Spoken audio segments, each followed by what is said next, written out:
மகுடபதி குறுநாவல் எழுதியவர் அமரர் திரு கல்கி அவர்கள். தமிழ் ஆடியோ புக்ஸ் சேனலுக்காக வாசிப்பவர் சாந்தி சோமநாதன். 11ஆம் அத்தியாயம். மலைச்சிறை. மகுடபதியை போலீஸ் லாக்கப்பிற்குள் தள்ளி அடைத்தபோது இரவு சுமார் 2 மணி இருக்கும். கிட்டத்தட்ட அதே சமயத்தில் கோயம்புத்தூர் நகரின் எல்லையை தாண்டி மேட்டுப்பாளையம் போகும் ரஸ்தாவில் ஒரு மோட்டார் வண்டி போய்க் கொண்டிருந்தது. அந்த வண்டியில் பின் சீட்டில் தங்கசாமி கவுண்டரும் செந்திருவும் இருந்தார்கள். டிரைவருடைய ஆசனத்தில் கார்கோட கவுண்டர் உட்கார்ந்து வண்டியை ஓட்டிக்கொண்டு போனார். செந்திருவுக்கு முன்னமே சுயபிரங்கே உண்டாகிவிட்டது. ஆனாலும் இன்னும் அவள் உள்ளத்தின் பிரமை நீங்கவில்லை. மகுடபதி சோபாவின் காலில் கட்டுண்டு கிடப்பதும், கார்கோட கவுண்டர் கத்தியை ஓங்குவதும், பெரியண்ணன் குறுக்கே பாய்வதும், கத்தி அவன் மார்பில் பதிவதும், பெரியண்ணன் கீழே விழுவதுமான காட்சிகள் திரும்ப திரும்ப அவள் மனக்கண் முன் வந்து கொண்டிருந்தன. வேறு விஷயங்களில் அவள் மனது செல்ல மறுத்தது.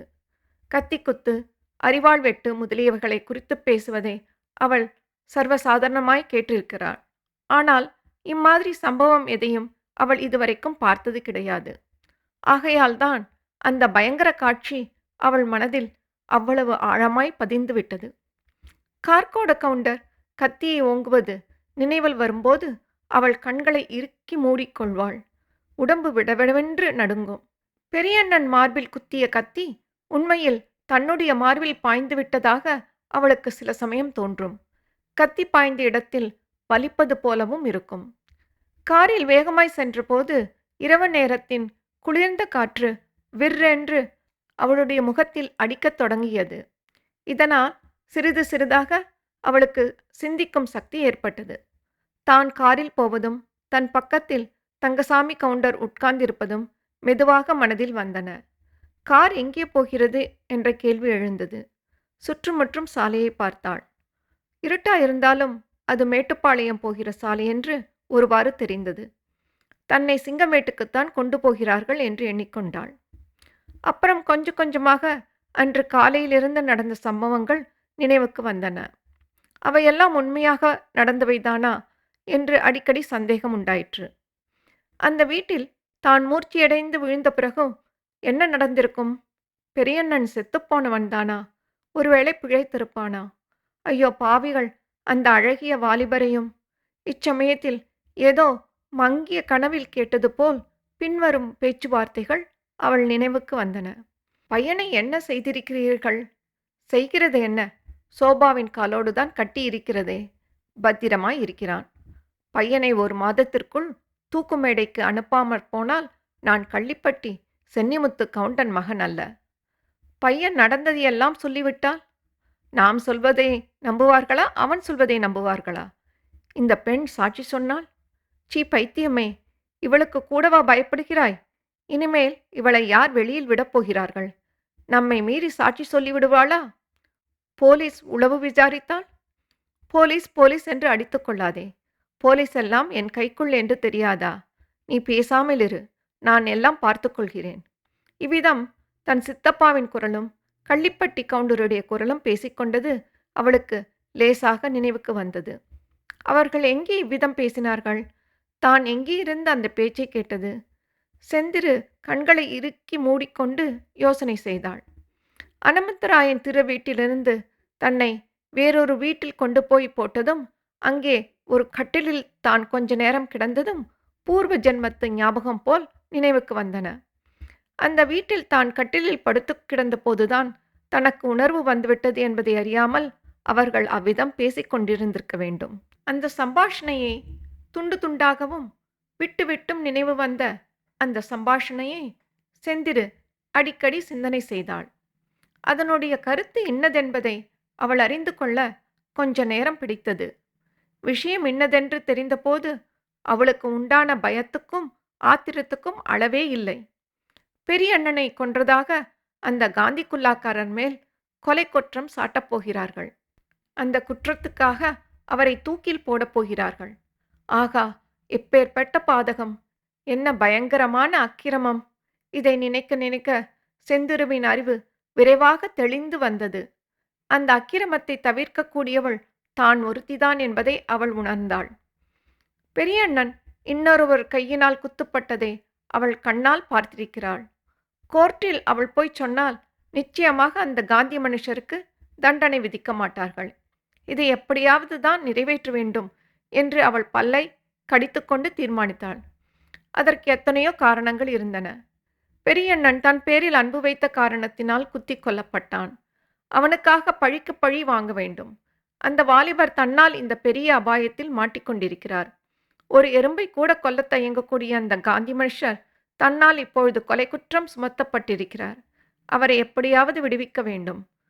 கார்கோட கவுண்டரை தான் மணந்து கொள்வதென்பது, அதுவும் அன்று ராத்திரிக்கு பிறகு, ஒரு நாளும் இயலாத காரியம். அந்த பாவி கொலைக்காரன் இன்னும் இந்த உலகத்தில் இருந்தால் என்னென்ன துர்கிருத்தியங்கள் செய்வானோ. அந்த அழகிய வாலிபரை அல்லவா இவன் தூக்கு மேடையில் பார்ப்பதாக சொன்னான். அதற்கு பதிலாக இவனை தூக்கு மேடைக்கு அனுப்புவது தன்னுடைய காரியம். கார்கோட கவுண்டரை கல்யாணம் செய்து கொள்ளும்படி கடைசியில் நிர்பந்தம் ஏற்பட்டால் தன் காதில் இருந்த வைரத்தோட்டை உடைத்து பொடி பண்ணி சாப்பிட்டு உயிரை விட்டு விடுவதென்பது ஏற்கனவே செந்திரு தீர்மானித்திருந்தாள். இப்பொழுது அந்த எண்ணத்தை அவள் கைவிட்டாள். தன் உயிரை எப்படியாவது கெட்டியாக காப்பாற்றிக் கொள்வது அவசியம். அப்போதுதான் பெரியண்ணனுடைய அநியாய கொலைக்கு பழி வாங்க முடியும். அந்த வாலிபரின் உயிரையும் காப்பாற்ற முடியும். இப்படி அவள் எண்ணிக்கொண்டிருக்கும் போது சாலையில் ஒரு புறத்தில் சிங்கமேட்டு ஓடையும் வீடும் தெரிந்தன. வெண்ணிலாவில் ஓடை நீர் வெள்ளிமயமாய் பிரகாசித்தது. அந்த ஓடைக்கரையில் முதலில் மகுடபதியை தான் சந்தித்ததை நினைத்தபோது அவளுக்கு மயிர்கூச்செறிந்தது. 3 வருஷமாக தன்னை சிறை வைத்திருந்த வீட்டுக்கே மறுபடியும் போகிறோம் என்ற எண்ணம் அவளை என்னமோ செய்தது. முதல் நாள் காலையில் அங்கிருந்து ஒருவரும் அறியாமல் கிழவனுடன் கிளம்பிய போது எவ்வளவு பிசகாய் போயிற்று. தான் நினைத்ததென்ன, மறுபடியும் அன்று ராத்திரியே அந்த ஜெயிலுக்கு திரும்பி வருவோம் என்று. ஆனால் இதென்ன, வண்டி சிங்கமேட்டு குறுக்கு பாதையில் திரும்பாமல் நேரே போகிறதே. டிரைவர் ஒருவேளை தெரியாமல் விட்டுக்கொண்டு போகிறானோ? சித்தப்பாவை கேட்கலாம் என்று செந்திரு வாயெடுத்தாள். அதே சமயத்தில் தங்கசாமி கவுண்டர், அண்ணே, நன்றாக யோசனை செய்து விட்டீர்களா? நேரே போக வேண்டியதுதானே என்றார். தம்பி, நீ என்னத்திற்கு வீணாக கவலைப்படுகிறாய்? யோசனை செய்கிற விஷயத்திற்கெல்லாம் என்னிடம் விட்டுவிடு என்று கார்கோட கவுண்டரின் குரலை கேட்டதும் செந்திரு தேள் கொட்டியவளைப் போல் துடித்தாள். வண்டியை ஓட்டிக்கொண்டு வந்தது கள்ளிப்பட்டி கவுண்டர்தான் என்பதை இதுவரைக்கும் அவள் கவனிக்கவில்லை. அந்த கொலைக்கார மனுஷருடன் ஒரே வண்டியில் போகிறோம் என்னும் எண்ணம் அவளுக்கு எவ்வளவு துன்பத்தை உண்டாக்கிற்று. ஓடு வண்டியிலிருந்து கீழே குதித்து விடலாமா என்று ஒரு கணம் எண்ணினாள். தன்னுடைய உயிரை காப்பாற்றிக் கொள்ள வேண்டும் என்னும் பழைய உறுதியை எண்ணி பல்லை கடித்து கொண்டாள். கள்ளிப்பட்டி கவுண்டரும் கூட இருப்பதால் ஜாக்கிரதையாய் நடந்து கொள்ள வேண்டும் என்றும் தீர்மானித்து கொண்டாள். மோட்டார் வண்டி மேட்டுப்பாளையத்தை தாண்டி மேலே சென்றது. நீலகிரி மலையின் அடிவாரத்தை அடைந்தது. மலைப்பாதையில் ஏறிப்போகத் தொடங்கியது. அப்போது செந்திரு, ஓஹோ, கூனூர் பங்களாவில் நம்மை விடப்போகிறார்கள் என்று நினைத்தாள். இதனால் ஒரு குதூகலம் உண்டாயிற்று. அவளுடைய தகப்பனார் இருந்த காலத்தில் அவர்கள் கோடைக்கு கூனூருக்கு வருவது உண்டு. கூனூரில் அவர்களுக்கு சொந்த பங்களா இருந்தது. பங்களாவுக்கு பக்கத்தில் தபால் ஆபீஸ் உண்டு என்பது அவளுக்கு நினைவுக்கு வந்தது. பங்களாவில் இருந்த வேலைக்காரன் கூட அவளுடைய மனக்கண் முன் வந்தான். பங்குஜத்துக்கும் அவளுடைய தகப்பனாருக்கும் எம்மாதிரி கடிதம் எழுதுவது, வேலைக்காரனை சரிப்படுத்தி எப்படி தபால் ஆபீஸில் போட சொல்வது என்றெல்லாம் யோசனை செய்ய தொடங்கினாள். இந்த யோசனையிலே கண்ணயர்ந்து விட்டாள். தூக்கத்தில் என்னென்னவெல்லாமோ பயங்கரமான கனவுகள் கண்டு பதறி செந்திரு கண் விழித்த போது பலபலவென்று பொழுது விடிந்திருப்பதையும் வண்டி மலையின் மேலே ஒரு மேட்டு பங்களாவின் வாசலில் நிற்பதையும் கண்டாள். அது அவர்களுடைய கூனூர் பங்களா இல்லை.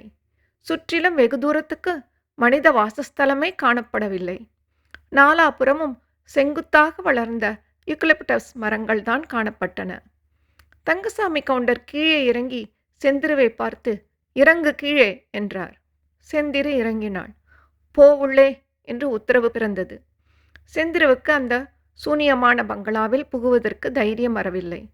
குளிரினாலும் பீதியினாலும் நடுங்கிக் கொண்டே, சித்தப்பா, என்னை எங்கே அழைத்து வந்திருக்கிறாய்? நான் இந்த வீட்டிற்குள் போக மாட்டேன். சிங்கமேட்டுக்கு என்னை அழைத்துக் கொண்டு போ. இல்லாவிட்டால் தங்கசாமி, அந்த தருதலையை பேசவிட்டுக் கொண்டு பேசாமல் நிற்கிறாயே, இழுத்துக் கொண்டு போய் உள்ளே விடு என்று கள்ளிப்பட்டியார் கர்ஜித்தார். தங்கசாமி கவுண்டர் செந்துருவின் கையை பற்றிய போது அவள் திமிறினாள். அப்போது கள்ளிப்பட்டி கவுண்டர் அங்கு வந்து தன் இரும்பு கைகளினால் செந்துருவை பற்றினார். கரகரவென்று இழுத்து கொண்டு போய் பங்களாவுக்குள் புகுந்து ஒரு அறையில் அவளை தள்ளி வெளியே கதவை இழுத்தி சாத்தி கதவில் நாதாங்கியை மாட்டினார். கீழே விழுந்த செந்திரு பரபரப்புடன் எழுந்து வந்து கதவை படீர் படீர் என்று அடித்தாள். இத்துடன் இந்த அத்தியாயம் நிறைவு பெற்றது. மீண்டும் அடுத்த அத்தியாயத்தில் சந்திப்போம்.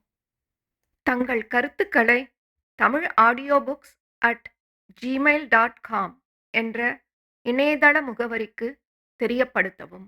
நன்றி.